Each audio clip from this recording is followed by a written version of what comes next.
तो स्वागत है आप सभी का हमारे चैनल की एक बिल्कुल ही नई वीडियो के अंदर, जहां पर आज की इस वीडियो के अंदर हम बात करने वाले हैं शाहिद कपूर की इस साल की लेटेस्ट मूवी के बारे में, जिस मूवी का नाम है देवा। और ये देवा मूवी इंडिया के अंदर कल ही रिलीज हुई है। इसके साथ ही देवा मूवी को लेकर खास बात तो ये है कि ये एक ऐसी एक्शन थ्रिलर मूवी है जिसके अंदर शाहिद कपूर बिल्कुल कबीर सिंह वाले मोड में है। और इसीलिए अगर आप इस मूवी को थिएटर्स में एंजॉय करते हैं तो आपको बहुत मजा आने वाला है। लेकिन अगर आपने इस मूवी को थिएटर्स में नहीं देखा है तो कोई बात नहीं, क्योंकि आज की इस वीडियो के अंदर मैं शाहिद कपूर की इसी देवा मूवी की स्टोरी को आप सभी के लिए एक्सप्लेन करने वाला हूँ, ताकि आप सभी घर बैठे इस मूवी की स्टोरी को जानकर एंजॉय कर सकें। सो हमारी ये वीडियो और मूवी की स्टोरी दोनों ही बहुत ही बढ़िया है, इसलिए आप सभी से रिक्वेस्ट है कि आज आप इस वीडियो को पूरा एंड तक जरूर देखना। बाकी आपको वीडियो पसंद आती है तो वीडियो को लाइक करना और आप अपना ओपिनियन मुझे कमेंट्स में जरूर बताना। बाकी अगर आप में से कोई ऐसा है जिसने अभी तक हमारे चैनल को सब्सक्राइब नहीं कर रखा है तो वो जल्दी से पहले हमारे चैनल को सब्सक्राइब कर लेना और सब्सक्राइब बटन के बगल के बेल आइकन को भी ऑल पर सेट कर लेना, ताकि आपसे हमारे चैनल की कोई भी वीडियो कभी भी मिस ना। तो इस मूवी की स्टार्टिंग होती है शाहिद कपूर से, और मूवी की स्टार्टिंग में हमें पता लगता है कि मूवी के अंदर शाहिद कपूर का नाम होता है देव आमरे, और शाहिद कपूर यानी कि देव आमरे एक पुलिस ऑफिसर होता है और मुंबई पुलिस के अंदर इसके इंस्पेक्टर की रैंक होती है। और मूवी के पहले सीन में हम ये देखते हैं कि शाहिद कपूर यानी कि देव आमरे अपनी बाइक को ड्राइव करते हुए रोड पर जा रहा होता है। बाइक चलाते हुए देव अपने फ्रेंड को फोन करता है, जिस फ्रेंड का नाम होता है फरहान। और फरहान को फोन करके देव उससे कहता है कि वो जिस केस के ऊपर काम कर रहा है उस केस में खूनी कौन है वो ये जान चुका है, और वो फरहान को उस खूनी का नाम बताना चाहता है। लेकिन यहाँ पर हम ये देखते हैं कि जैसे देव आमरे फरहान को उस किलर का नाम बताता, उससे पहले देव की बाइक का बैलेंस बिगड़ जाता है और उसकी बाइक का एक्सीडेंट हो जाता है। और एक्सीडेंट में देव के सर पर गहरी चोट लग जाती है। एक्सीडेंट देखकर वहाँ पर जल्दी से एम्बुलेंस आती है और देव को जल्दी से हॉस्पिटल ले जाया जाता है। हॉस्पिटल के अंदर देव का इलाज होता है और फिर वहीं पर ही हम ये देखते हैं कि देव ने कुछ टाइम पहले अपने जिस फरहान दोस्त से बात की होती है वो फरहान वहाँ पर उससे मिलने आता है। और वहाँ हम ये जानते हैं कि देव का दोस्त फरहान भी एक पुलिस ऑफिसर है और पुलिस में उसकी रैंक एक डीसीपी की है। साथ ही साथ वहाँ पर देव से मिलने उसकी बहन भी आती है जिसका नाम होता है अलका। और हम यहीं पर ये भी जानते हैं कि जो फरहान है वो उसकी बहन का पति है, जिसका मतलब फरहान देव का दोस्त तो है ही, बट उसके साथ ही वो उसका जीजा भी है। हॉस्पिटल में इलाज के बाद जैसे देव को होश आता है वैसे फरहान उससे मिलने आता है। लेकिन जब फरहान उससे बात करता है और उससे किलर के बारे में पूछता है तब देव उससे कहता है कि उसे किसी भी चीज के बारे में कुछ भी याद नहीं है। यहाँ तक कि देव को तो ये भी याद नहीं होता कि फरहान कौन है और उसे ये भी याद नहीं होता कि वो खुद कौन है। असल में दोस्तों एक्सीडेंट में जब देव के सर पे चोट लगी होती है तब उसी चोट की वजह से देव सारी चीजें भूल गया होता है, यानी कि देव की याददाश्त चली गई होती है। अब ये जानते जो फरहान होता है वो जल्दी से देव के डॉक्टर से बात करता है और वो देव के डॉक्टर से बोलता है कि वो देव की इस हालत के बारे में और किसी को ना बताए, यानी कि देव की याददाश्त चली गई है इस बारे में सिर्फ फरहान और डॉक्टर को ही पता होना चाहिए। अब इसके बाद ही फरहान देव को अपनी गाड़ी में बिठाता है और उसे वहाँ से ले जाता है। रास्ते में ही फरहान देव को चीजें याद दिलाने के लिए उसे स्टोरी समझाता है और वो उसे उस केस के बारे में बताता है जिस केस पर वो काम कर रहा था। अब इसके बाद ही स्टोरी स्टार्ट होती है और ये कहानी शुरू होती है कुछ महीने पहले से। आज से कुछ महीने पहले हम ये देखते हैं कि शाहिद कपूर यानी कि देव आमरे एक पुलिस ऑफिसर है, और जैसा कि हमने ट्रेलर में भी देखा है बिल्कुल वैसे ही वो कबीर सिंह टाइप का एक ऑफिसर है, यानी कि बहुत ज्यादा एंग्री और ब्रूटल। साथ ही साथ वो चेन स्मोकर भी है और वो ड्रिंकिंग भी करता है। लेकिन इन सबसे हटकर वो एक ऑनेस्ट और ईमानदार ऑफिसर है जो कि अपने केसेस को भी काफी अच्छे से सॉल्व करता है। हम यहाँ पर ही देव के दोस्त फरहान को भी देखते हैं जो कि डीसीपी ऑफिसर है, और देव आमरे फरहान से अपनी बहन अलका की शादी करवा देता है, जिसके बाद ही फरहान देव का जीजा बन जाता है। यही देव की बहन अलका की शादी में हम एक कांस्टेबल को भी देखते हैं जो कि फरहान और देव के डिपार्टमेंट का ही होता है। बट ये जो कांस्टेबल होता है उसकी बेटी होती है पूजा हेगड़े, जिसका मूवी में नाम होता है दिया,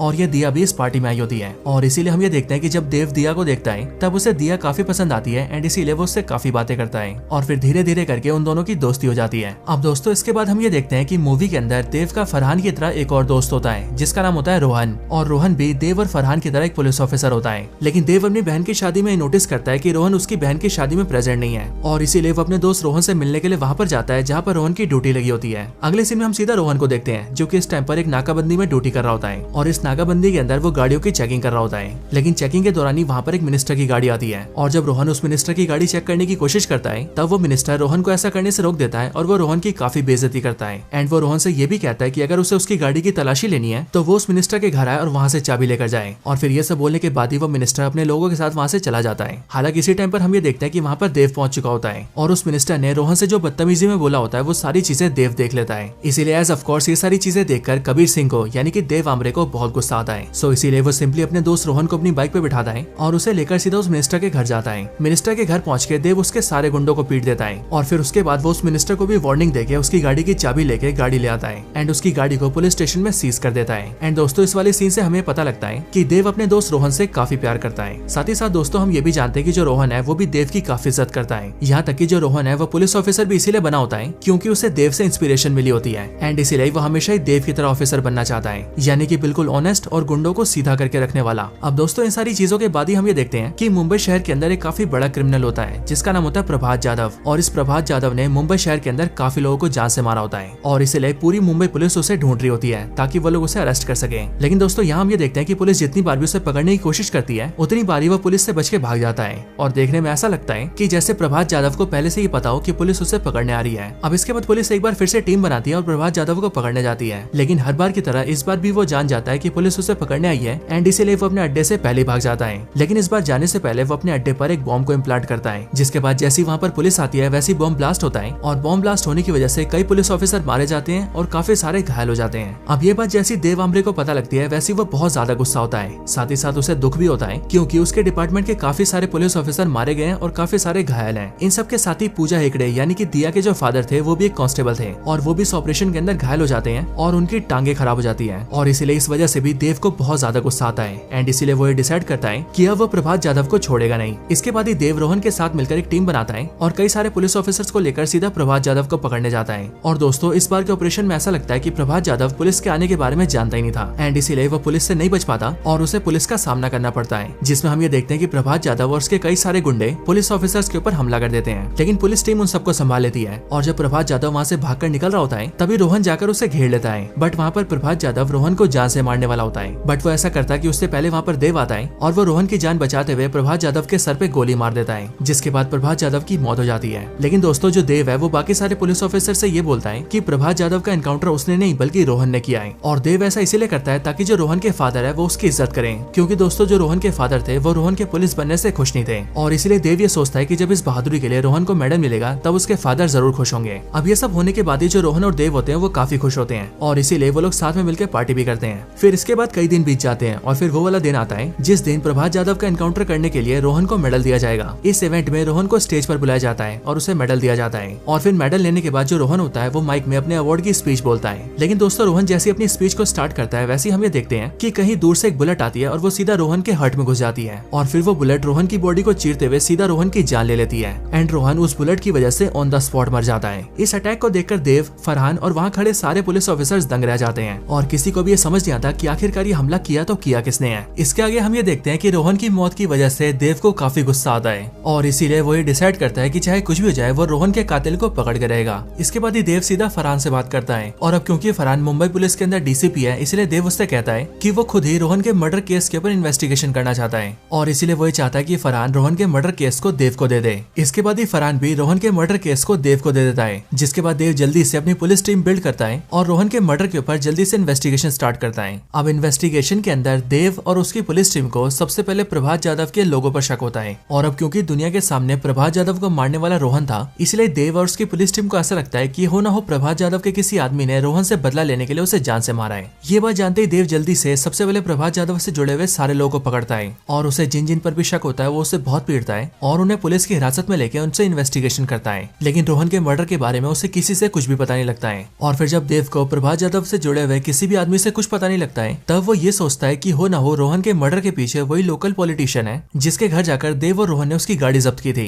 क्योंकि देव और रोहन उस लोकल पॉलिटिशियन के घर में घुसे थे। देव ने उसके सारे गुंडों को पीटा था, उस पॉलिटिशियन को बेइज्जत भी किया था और उसके घर से उसकी गाड़ी उठाकर पुलिस थाने में जब्त कर दिया था और शायद इन्हीं सारी चीजों से नाराज होकर उस पॉलिटिशियन ने रोहन को मरवा दिया है ताकि वो उससे अपना बदला ले सके। अब ये सारी चीजें सोचने के बाद ही देव और उसकी पूरी टीम मिलकर उस लोकल पॉलिटिशियन के पास जाकर उससे इन्वेस्टिगेशन करते हैं, लेकिन पॉलिटिशियन से इन्वेस्टिगेट करके भी उन्हें कुछ पता नहीं लगता है। और अब जब देव को रोहन के मर्डर के बारे में कुछ भी समझ नहीं आ रहा होता है तभी एक दिन अचानक से देव को रोहन की एक गर्लफ्रेंड फोन करती है और रोहन की गर्लफ्रेंड का नाम होता है रेबेका और एक्चुअल में जो रोहन और रेबेका थे वो आपस में काफी प्यार करते थे और रोहन रेबेका से शादी भी करने वाला था, लेकिन शादी से पहले रोहन की मौत हो गई। अब यहाँ पर हम ये देखते हैं कि रेबेका जब देव को फोन करती है तब वो उसे मिलने के लिए एक होटल रूम में बुलाती है और रेबेका फोन पर देव से कहती है कि वो जल्दी से उससे मिलने आए क्योंकि उसे देव से रोहन के बारे में काफी जरूरी बात करनी है। साथ ही साथ उसे देव को रोहन से जुड़ी हुई एक चीज भी दिखानी है और रेबेका चाहती है कि उस चीज को देव जरूर देखे। अब दोस्तों फोन पे सारी बातें सुनने के बाद ही देव सीधा रेबेका से मिलने होटल रूम में जाता है, लेकिन वहाँ दोनों के बीच क्या बातें होती है हमें वो नहीं दिखाया जाता और इसीलिए हमें सीधा उसके बाद का सीन दिखाया जाता है, जिस सीन में हम ये देखते हैं कि रोहन रोड पर अपनी बाइक ड्राइव कर रहा होता है। और दोस्तों ये वही वाला सीन होता है जो कि हमने मूवी की स्टार्टिंग में देखा था, यानी कि यहाँ पर बाइक ड्राइव करते हुए रोहन फरहान को फोन करता है और वो फोन पर फरहान से कहता है कि रोहन के मर्डर के बारे में वो जान चुका है, लेकिन एज ऑफकोर्स उसी टाइम पर देव का एक्सीडेंट हो जाता है। अब दोस्तों यहाँ पर ये स्टोरी एंड होती है, क्योंकि अगर आपको याद हो तो ये सारी बातें फरहान देव को बता रहा है ताकि देव को पुरानी बातें याद आ सके।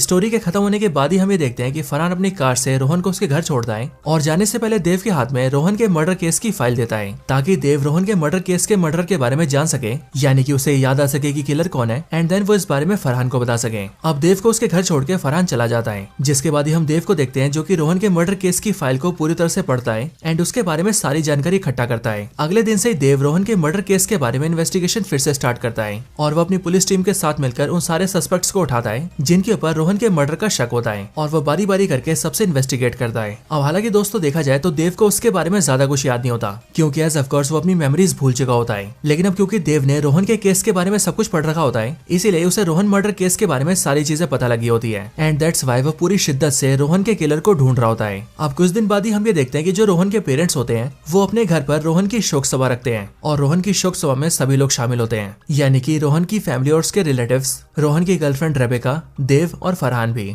अब इस शोक सभा के अंदर हम ये देखते हैं कि जो रोहन की गर्लफ्रेंड रेबेका होती है वो देव से अकेले में बातचीत करने आती है, और बात करते हुए वो देव से थैंक यू बोलती है। वो देव से कहती है तुम्हारा बहुत बहुत शुक्रिया कि तुमने हमारी बात को सीक्रेट रखा, और मुझे इस बात की भी खुशी है कि मैंने होटल रूम के अंदर तुम्हें जो भी दिखाया था तुमने उस बारे में भी किसी को नहीं बताया है। अब दोस्तों होटल रूम के अंदर देव और रेबेका के बीच क्या बातें हुई थी और रेबेका ने देव को क्या दिखाया था, हमें वो सीन नहीं दिखाया गया था। साथ ही साथ देव की भी मेमोरी जा चुकी है, इसीलिए देव को भी ये बिल्कुल याद नहीं होता कि होटल रूम के अंदर उसकी रेबेका से क्या बातचीत हुई है। बट तब भी देव इस बारे में सोचने लगता है, लेकिन जब उसे कुछ भी याद नहीं आता तब अगले दिन वो सीधा रेबेका से मिलने जाता है। रेबेका से मिलकर वो उससे सारी बातचीत पूछता है, और वो उससे पूछता है कि आखिरकार उसने उस दिन उसे क्या दिखाया था। इसके बाद ही रेबेका देव को एक वीडियो दिखाती है, और वो वीडियो दिखाते हुए रेबेका उससे कहती है कि मैंने ये वीडियो तुम्हें उस दिन भी दिखाया था। लेकिन अब देव को उस दिन का कुछ भी याद नहीं था, इसीलिए वो यहाँ पर वीडियो को ध्यान से देखता है। अब दोस्तों इस वीडियो को देखकर हमें पता लगता है कि ये वाली वीडियो असल में रोहन और रेबेका की वीडियो कॉल की रिकॉर्डिंग होती है, और जिस वाले दिन रोहन को गोली लगी थी ये वाली वीडियो उसके एक दिन पहले की होती है। इस वीडियो कॉल के अंदर हम ये देखते हैं कि जो रोहन होता है वो रेबेका से अगले दिन के अवार्ड सेरेमनी की बात कर रहा होता है, लेकिन यहाँ बातचीत में वो रेबेका से देव की बात भी करता है, और वो बातों में रेबेका को ये बताता है कि देव से गलती हुई है। और यहाँ पर बातचीत में वो रेबेका को ये बताता है कि असल में प्रभात जाधव को उसने नहीं बल्कि देव ने मारा है, और इसीलिए जब कल के दिन उसे अवार्ड मिलेगा तो वो उस अवार्ड को सीधा देव को दे देगा। साथ ही साथ वो बातचीत में रेबेका को ये भी बताता है कि उसके दोस्त देव से गलती हुई है, लेकिन वो उस गलती के लिए भी कल देव को माफ कर देगा, और वो अपने दोस्त देव को एक मौका देगा ताकि वो अपने आप को सुधार सके,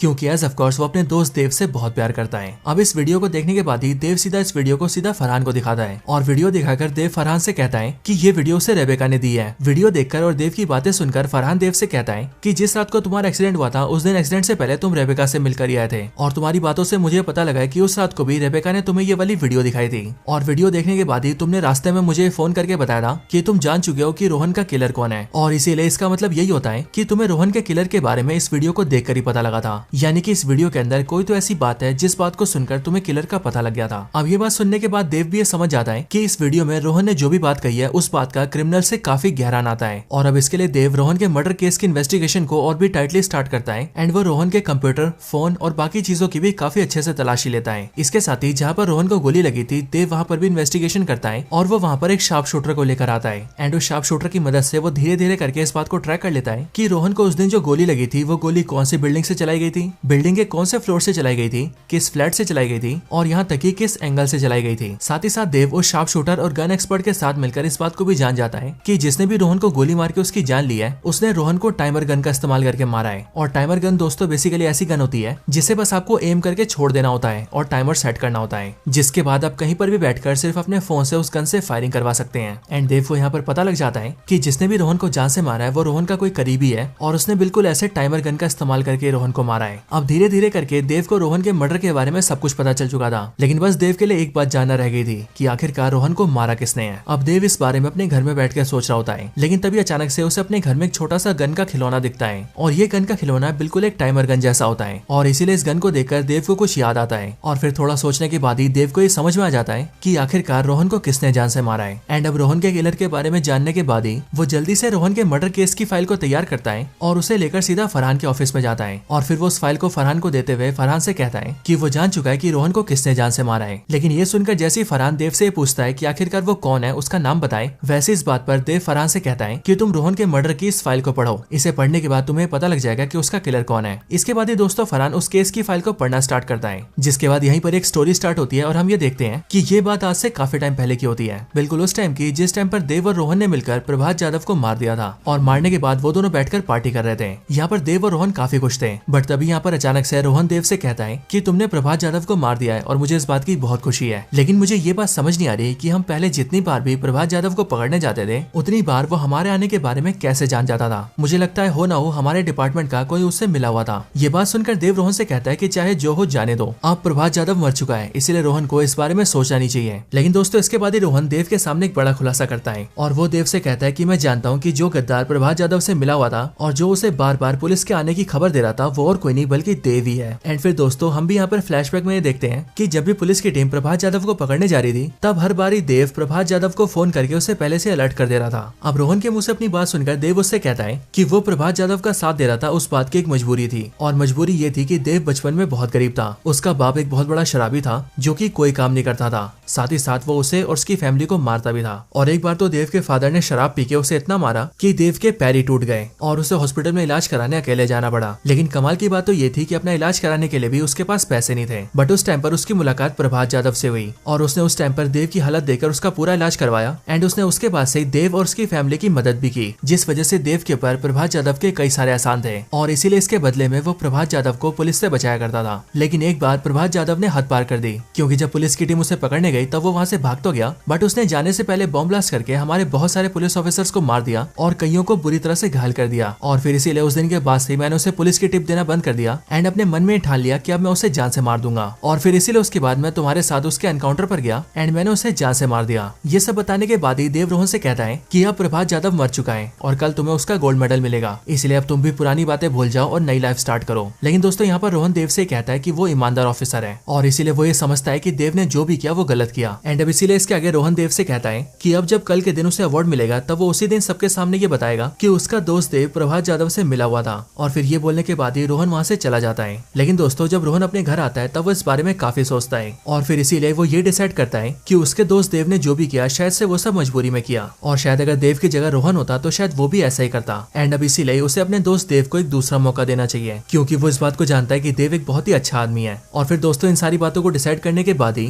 रोहन ने रात को अपनी गर्लफ्रेंड से वीडियो कॉल की थी और वो अगले दिन अवार्ड लेते टाइम क्या क्या बोलने वाला है वो सारी बातें अपनी गर्लफ्रेंड को बताई थी। और वहीं पर उसने अपनी गर्लफ्रेंड को ये बताया था कि वो कल मेडल देव के हवाले कर देगा और सबको ये बता देगा कि प्रभात यादव को और किसी ने नहीं बल्कि देव ने मारा है। साथ ही साथ वो अपने दोस्त देव को एक मौका भी देगा ताकि वो अपनी गलती भुलाकर एक नई शुरुआत कर सके। लेकिन दोस्तों दूसरी साइड जो देव था उसे ये लग रहा था कि शायद से अगले दिन अवार्ड लेते टाइम पर रोहन सबके सामने ये बोल देगा कि देव प्रभात यादव से मिला हुआ था और अगर उसने ये सबको बता दिया तो शायद से उसकी नौकरी भी जाएगी, उसकी समाज में बेइज्जती भी होगी और उसे जेल भी जाना पड़ेगा। और अब इसीलिए इन सारी चीजों को टालने के लिए वो डिसाइड करता है कि वो अगले दिन रोहन को ये सब बोलने से पहले ही मार देगा। एंड फिर रोहन को मारने के लिए वो उसकी मर्डर को प्लान करता है, जिसके अंदर जिस जगह पर खड़ा करके रोहन को अवार्ड दिया जाने वाला था वो उसके सामने वाली बिल्डिंग में एक टाइमर गन को सेट करता है। एंड जिस दिन रोहन अवार्ड लेने आता है उस दिन वो टाइमर गन की मदद से रोहन को जान से मरवा देता है। यानी कि दोस्तों रोहन को गोली मार के उसे जान से मारने वाला और कोई नहीं बल्कि देव ही था। बट दोस्तों ये सब करने के बाद जब वो रेबेका से होटल रूम के अंदर मिला और उसने रोहन की वीडियो कॉल के अंदर उसकी वो सारी बातें सुनी तब उसे एहसास हुआ कि उसने जो भी कुछ किया वो बहुत गलत किया और इसीलिए उसे रोहन को मारने का बहुत अफसोस हुआ। एंड दैट्स व्हाई उसने फरहान को फोन किया और उसके सामने अपने जुर्म को कबूल करने की कोशिश की। लेकिन दोस्तों देव की बात खत्म होने से पहले उसकी बाइक एक्सीडेंट हो गया और एक्सीडेंट की वजह से उसकी मेमोरी चली गई, जिसके बाद ये सारी चीजें घूम फिर के इस तरह से सामने आई। अब दोस्तों ये कहानी भी खत्म होती है और हम ये देखते हैं कि फरहान रोहन के मर्डर केस की फाइल को पूरी तरह से पढ़ लेता है और उसे ये सारी बातें पता चल चुकी होती हैं। और फिर इसीलिए इसके बाद ही फरहान देव को हिरासत में लेता है। एंड देन फिर उसके बाद हम ये देखते हैं कि देव ने जो भी कुछ किया उसके लिए उसे सजा मिल जाती है और अपनी सजा भुगतने के लिए वो जेल जाता है। बट फिर उसके जेल जाने के बाद ही ये मूवी खत्म हो जाती है।